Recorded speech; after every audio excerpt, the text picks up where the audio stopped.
앞으로는 시효가 끝난 채권은 자동 소각되고 취약계층이나 소액 채무자는 시효 연장 자체를 막습니다. 결국 이번 정책은 이제 빚을 한번 정리하고 끝나는 게 아니라 국가가 주기적으로 빚을 정리해주는 시스템을 만든다는 점에서 의미가 큽니다.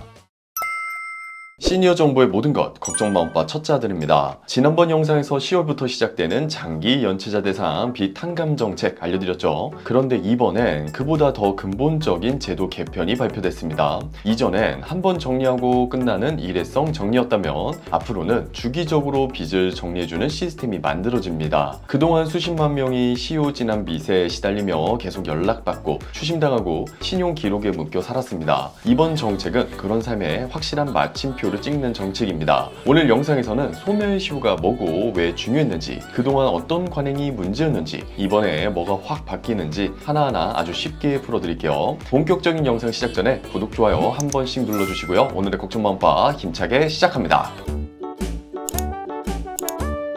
먼저 가장 중요한 개념 하나 설명드릴게요. 빚에도 소멸시효가 있다는 거 아시나요? 이건 빚에도 효력이 사라지는 기한이 있다는 뜻입니다. 예를 들어 은행에서 100만 원을 빌렸는데 5년, 10년이 지나도록 돈을 갚지 못하고 아무 일도 없다면 이 빚은 더 이상 갚지 않아도 되는 효력이 사라진 채권이 됩니다. 이걸 소멸시효 완성채권, 흔히 죽은 채권이라고 합니다. 현재 금융권에서는 신용대출 등 금융채권은 통상 5년이 지나면 소멸시효가 완성된 것으로 봅니다. 그럼 소멸시효가 끝나면 그냥 없어지는 걸까요? 아닙니다. 문제는 여기서부터 시작됩니다. 지금까지는 소멸시효가 끝났어도 금융회사가 원하면 그 시효를 계속 연장할 수 있었습니다. 예를 들어 5년이 지났는데도 채무자에게 전화를 걸어 1만 원이라도 받으면 그 빚은 다시 살아나고 시효가 새로 시작되는 겁니다. 심지어 채무자가 시효가 지났는지도 모르고 일부를 갚았다가 신용불량자 기록까지 다시 부활하는 일도 생깁니다. 이게 현실이었습니다. 그럼 그동안 정부는 가만히 있었을까요? 2018년에 한번 개정해서 취약계층이나 소액 채무자의 경우에는 시효 연장을 하지 말자는 모범 규준을 만들었습니다. 그런데 이게 법이 아니라 권고 수준이다 보니 금융회사마다 해석이 다르고 사실상 무용지물처럼 운용되어 오고 있었죠. 하지만 이번에 달라집니다. 금융당국이 직접 나서서 소멸시효가 끝난 빚은 반드시 즉시 소각하겠다고 발표했습니다. 앞으로는 시효가 끝난 채권은 자동 소각되고 취약계층이나 소액 채무자는 시효 연장 자체를 막습니다. 금융사는 이유 없이 계속 추심하거나 기록을 남길 수도 없습니다. 이제는 빚에도 수명이라는 게 있고 그 시간이 지나면 국가가 책임지고 끝내준다는 메시지를 준 겁니다. 그렇다면 어떤 케이스에 적용될까요? 크게 두 가지 부류입니다. 먼저 소멸시효가 이미 끝났는데도 여전히 기록이 살아있는 채권들이죠. 이들은 즉시 소각 대상입니다. 두 번째, 소멸시효가 곧 끝나지만 금융사가 연장하려는 채권, 이건 연장을 금지하여 자동 소멸되도록 유도합니다. 따라서 기초생활수급자, 소득이 거의 없는 어르신, 수년 전 사기 피해나 생활비 부족으로 생긴 연체 채무자, 이런 분들이 이번 제도의 가장 큰 수혜자가 될 것으로 보입니다. 한편 소각은 누가 하느냐? 각 금융사에서 가지고 있던 채권 중 소멸시효 완성이 확인된 채권을 자율소각하도록 정부가 지시합니다. 과거 문재인 정부 시절에도 이런 방식으로 소각된 채권이 무려 25조 7천억 원, 214만 명에 달했습니다. 이번엔 그보다 더 정교하게 시스템을 설계하고 매년 또는 일정 주기로 반복해서 정리할 수 있도록 제도화할 예정입니다. 결국 이번 정책은 이제 빚을 한번 정리하고 끝나는 게 아니라 국가가 주기적으로 빚을 정리해주는 시스템을 만든다는 점에서 의미가 큽니다. 실질적으로 끝난 빚은 자동으로 정리되고 추심도 못하게 막고 기록도 남지 않게 지워주고 다시 경제활동을 시작할 수 있게 해줍니다. 물론 모든 빚이 다 탕감되는 건 아닙니다. 이번 제도의 핵심은 더는 갚을 수 없고 실질적으로 회수가 불가능한 오래된 채권에 한해서 국가가 공식적으로 끝났다고 선언해주는 것입니다. 또한 엄정한 기준과 심사를 거쳐 도덕적 해이가 생기지 않도록 설계될 예정입니다.